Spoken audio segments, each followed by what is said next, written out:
This episode is sponsored by Copilot. Stick around to learn more about it. Hello, brains and hearts. A lot of times people ask me what they can do to help somebody with ADHD.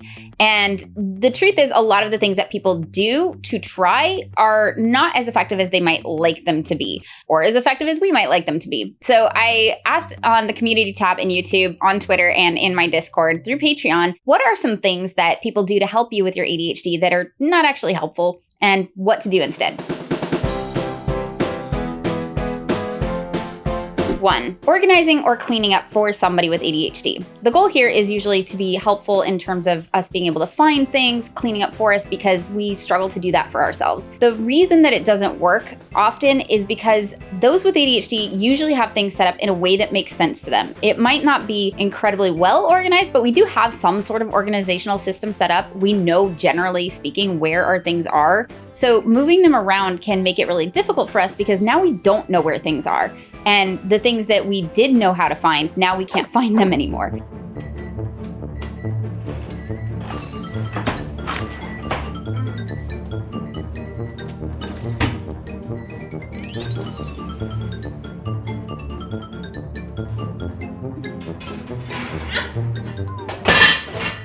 Another reason organizing for or cleaning up for somebody with ADHD can be problematic is a lot of the time we leave visual cues out for us because out of sight, out of mind. Maybe I leave a bill out on the table and that's my reminder to pay it. So if somebody cleans it up or recycles it or whatever, that bill is not getting paid. So what do we do instead? The big thing to do here is organize or clean with them. So having a body double there, somebody to sit with us while we work, or even somebody to help us and ask things like, oh, where do the pens go? Ideally, if we're gonna organize, we wanna organize in ADHD-friendly ways. So that's using clear containers, putting things at the point of performance. You can see this whole video on how I organize my house in a way that's ADHD-friendly for me. But yeah, the key is to not move our stuff unless we're involved in the moving of that stuff. 2, encouraging us to get an assignment done as quickly as possible and then take a break. This happens a lot with homework, where a kid gets home from school and their parent wants them to knock out their homework because then they can play. The goal here is obviously to be as efficient as possible. Let's get it knocked out and then you can play. But it often doesn't work that way for people with ADHD. Did you finish your work yet? The faster you get your work done, the faster you can go outside. Because we struggle with focus and motivation, we might be doing homework late into the night, and by the time we get it done, if we have to do it all at once, it's too late. Those breaks can often help us focus. So rather than expecting us to sit down and start to finish focus on an assignment, which is really difficult for our brains, it can be better to break things up into chunks. Either with, after a page of homework, you get to go up and play and set a timer for when it's time to come back, or you set a Pomodoro, you set a timer of some sort, and when that timer goes off, you get to take a break. That can be really helpful in terms of us sustaining focus. What is more helpful is letting us have a say in how something's broken up. Sometimes that might look like knocking it all out right away because we know what we're doing, we're excited to do it, and yeah, we can just knock it out. But if it's something that is really difficult for us in terms of focus or motivation, we might need those breaks. And incidentally, this helps us learn to manage our time better on our own because we can start to learn how we work best. Does it work better for us to take breaks, or does it just distract us if we do? 3, when we're late on an assignment, letting us off the hook and saying, it's okay, no worries, get it to me whenever. The goal here, I think, is generally to make things easier on us. If we're struggling, maybe somebody doesn't want us to struggle, and so it's just like, no, it's fine, like get it to me whenever, assuming that that's gonna be easier on us because then we don't have to rush to get it done, we can do it on our own time, and then it'll be fine.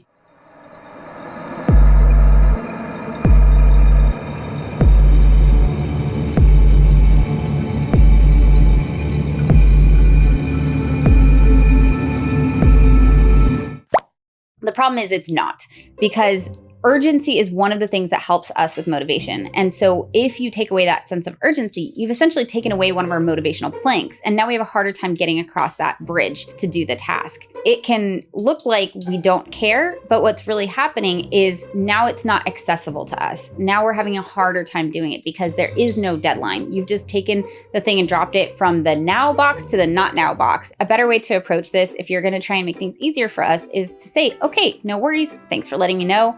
What is a reasonable timeline for you to get this done? Being understanding of us missing a deadline is one thing. Taking away the deadline completely is quite another. While I'm on this topic, one of the things I forgot to include that people do to be helpful is suggesting things like, you should work out.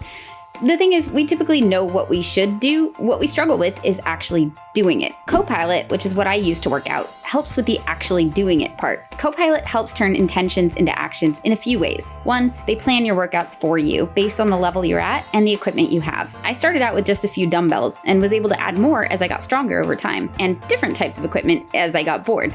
I have a box now. It's a box.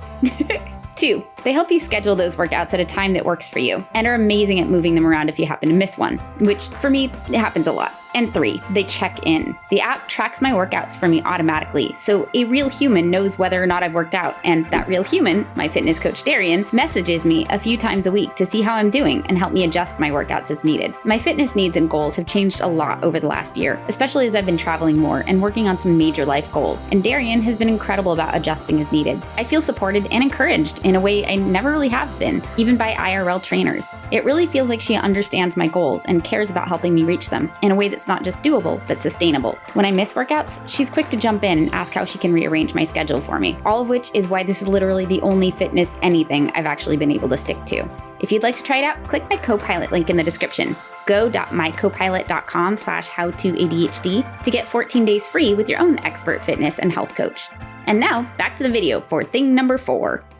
4, realizing that somebody is struggling with something and then insisting that they use a system that works for you. I think the goal here is to help them function as well as you do. If it's something that you don't struggle with or you figured out and you see them still struggling with it, you want to hand them your system and make something work for them as well as it does for you. And you naturally assume that, well, okay, if this worked for me, like it will work for this other person too.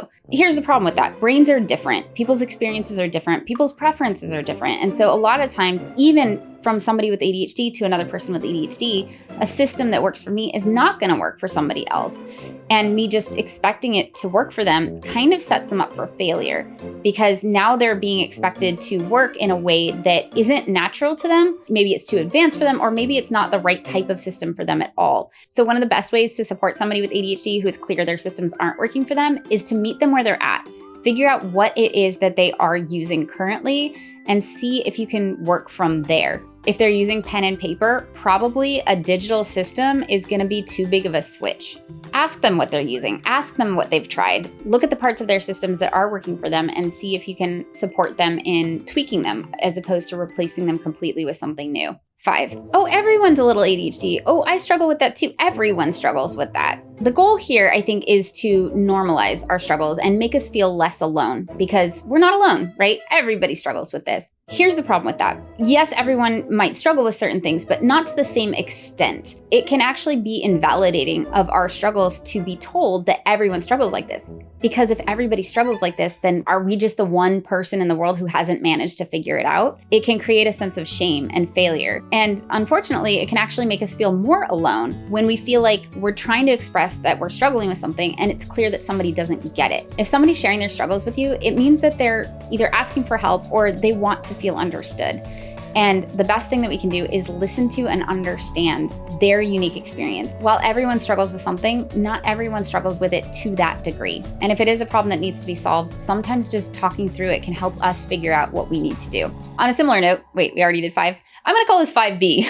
What people often do when they're trying to help us do something is tell us how easy it is. Reassure us that it's super simple, super easy. I think the goal here is that they're trying to reassure us that we can do it. And the problem with that is, if something feels hard to us, telling us that it's easy can just add to the shame that we feel about it being hard for us. It's still hard for us, but now we feel bad about the fact that it's hard for us. What it helps to do instead, allow them to judge for themselves how easy a task is for them. And if they want to give it a shot and it's something that you find easy and you know all the steps to, walk them through it step by step. Maybe it is easy to you. And so that puts you in a good position to show them what to do. As opposed to telling them how easy the task is, you're acknowledging that the task might be difficult for them and encouraging them to do it anyway, because that tells them you believe in them, that they got this. 6, wait, I only said 5.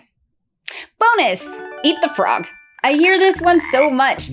Do the hard task first, and then everything will be easier after that. The goal here is to make our day easier, right? Because if we're dreading this big task that we have to do later in the day, then maybe it makes the whole day a little bit worse. So if we just do the hard thing first, knock that out of the way, then the rest of the day is a piece of cake. Here's why it doesn't work for those with ADHD. Motivation can be a challenge for us, and doing the most difficult thing on our list first thing right off the bat requires a lot of motivation.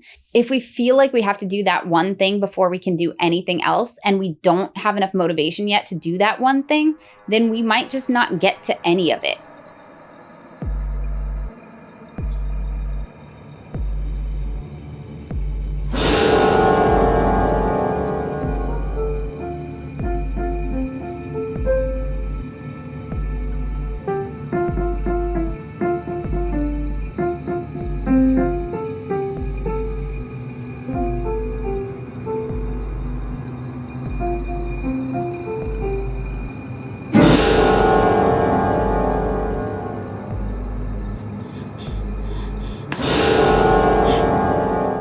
So what to do instead? Put some easy tasks first to help us build up some motivation and confidence. It gives us a bit of a running start so that by the time we get to that bigger project, it's a little less daunting. If you or somebody you love is still struggling with motivation, check out this episode that we did on Motivation Bridge or on the Wall of Awful. I hope this was helpful for you and gave you some ideas on how to help the ADHD brains in your life, even if that ADHD brain happens to be you.